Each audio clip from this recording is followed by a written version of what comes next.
ನಮಸ್ಕಾರ ಸ್ನೇಹಿತರೆ, ನನ್ನ ಇನ್ಸ್ಟಾಗ್ರಾಮ್ ಪೇಜಿಗೂ ಮತ್ತು ಯೂಟ್ಯೂಬ್ ಚಾನಲ್ಗೂ ಸುಸ್ವಾಗತ. ನಾನು ಇವತ್ತು ನಿಮಗೆ ತಿಳಿಸ್ಕೊಡ್ತಕ್ಕಂಥದ್ದು ಏನು ಅಂತಂದರೆ, ಇದು ನೋಡ್ತಿದ್ರಲ್ಲ, ಈ ಹೋಟೆಲ್ ಬಂದುಬಿಟ್ಟು ಕಂದೆ ಒಗ್ಗರಣೆ ಹೋಟೆಲ್ ಅಂತೇಳಿ. ಇದು ರಾಯದುರ್ಗದಲ್ಲಿ ಭಾಳ ಫೇಮಸ್ಸು.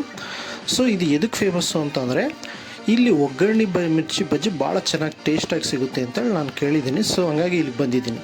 ಸೊ ನೀವು ರಾಯದುರ್ಗದಲ್ಲಿರೋದಾದರೆ ಒಂದು ಸತಿ ಬಂದು ಇದನ್ನು ಟ್ರೈ ಮಾಡಿ. ಸೊ ಈ ಒಗ್ಗರಣೆ ಮಿರ್ಚಿ ಬಜ್ಜಿನ ನಿಮ್ಗೆ ಗೊತ್ತಿರೋದು ದಾವಣಗೆರೆ, ಹರಿಹರ ಮತ್ತು ಬೆಳಗಾವಿ, ಆಲ್ಮೋಸ್ಟ್ ಕರ್ನಾಟಕದ ಕೆಲವು ಪ್ಲೇಸಸ್ಗಳಲ್ಲಿ ಮತ್ತು ಅದರಲ್ಲ ಆಂಧ್ರದ ರಾಯಲಸೀಮದಲ್ಲಿ ಭಾಳ ಫೇಮಸ್ಸು. ಇಲ್ಲಿ ನೋಡಿ ಜನ ಎಷ್ಟು ಜನ ನಿಂತಿದ್ದಾರೆ. ನಾನು 7 ಗಂಟೆ ಸುಮಾರು ಹೋಗಿದ್ದೀನಿ. ಸೊ ಆಲ್ರೆಡಿ ಇವರು 5 ಗಂಟೆಗೆ ಶುರು ಮಾಡಿದ್ದಾರೆ. 7 ಗಂಟೆ ಅಷ್ಟೊತ್ತಿಗೆ ಸ್ವಲ್ಪ ಖಾಲಿ ಆಗಿಬಿಟ್ಟಿದೆ. ಮತ್ತು ಮನೆಯಿಂದ ತರಿಸ್ಕೊಟ್ಬಿಟ್ಟು ಇವರು ಎಲ್ಲರಿಗೂ ಆರ್ಡರ್ ಕೊಡ್ತಿದ್ದಾರೆ. ಸೊ ಈ ಥರ ಜನ ಜಾಸ್ತಿ ಆಗಿಬಿಟ್ಟಿದ್ದಾರೆ. ಸೊ ಅವ್ರಿಗೆ ಯಾವ ಥರ ಕೊಡ್ತಿದ್ದಾರೆ ನೋಡಿ, ಎಲ್ಲರಿಗೂ ಆರ್ಡರು. ಸೊ ಕೊಟ್ಟುಬಿಟ್ಟು ಆಮೇಲೆ ನನ್ನ ಟರ್ನ್ ಬಂತು. ಸೊ ನಾನು ತೊಗೊಂಡೆ. ಇದು ಭಾಳ ಚೆನ್ನಾಗಿದೆ. ಇಲ್ಲಿ ಒಗ್ಗರಣೆಯಲ್ಲಿ ಏನು ಮಾಡ್ತಾರೆ ಇವ್ರು ನೋಡಿ, ಸ್ವಲ್ಪ ಪುಡಿ ಹಾಕ್ಬಿಟ್ಟು ಸಹಿತ ಕೊಡ್ತಾರೆ. ಸೊ ಅದು ಇನ್ನೂ ಸ್ವಲ್ಪ ನಮಗೆ ಟೇಸ್ಟ್ ಅನಿಸುತ್ತೆ. ಇದು 30 ರೂಪಾಯಿಗೆ ಭಾಳ ಚೆನ್ನಾಗಿ ಸಿಗುತ್ತೆ.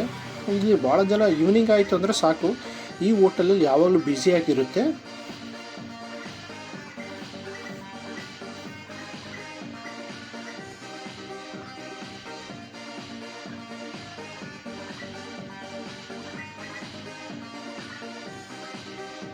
ಈಗ ಇದು ನನ್ನ ಟರ್ನ್ ಬಂತು. ನಾನು ತೊಗೊಂಡೆ. ಸೊ ನಾನು ತೊಗೊಂಡು ಸ್ವಲ್ಪ ಟೇಸ್ಟ್ ಮಾಡಿದೆ, ಭಾಳ ಚೆನ್ನಾಗಿತ್ತು. ಸೊ 30 ರೂಪಾಯಿ ಪ್ಲೇಟು. ಇದೇ ಥರ ಇನ್ನಷ್ಟು ಮಾಹಿತಿಗೋಸ್ಕರ ನನ್ನ ಯೂಟ್ಯೂಬ್ ಚಾನಲ್ ಸಬ್ಸ್ಕ್ರೈಬ್ ಮಾಡ್ಕೊಳ್ಳಿ ಮತ್ತು ಇನ್ಸ್ಟಾಗ್ರಾಮ್ ಪೇಜನ್ನು ಫಾಲೋ ಮಾಡಿ. ಧನ್ಯವಾದಗಳು.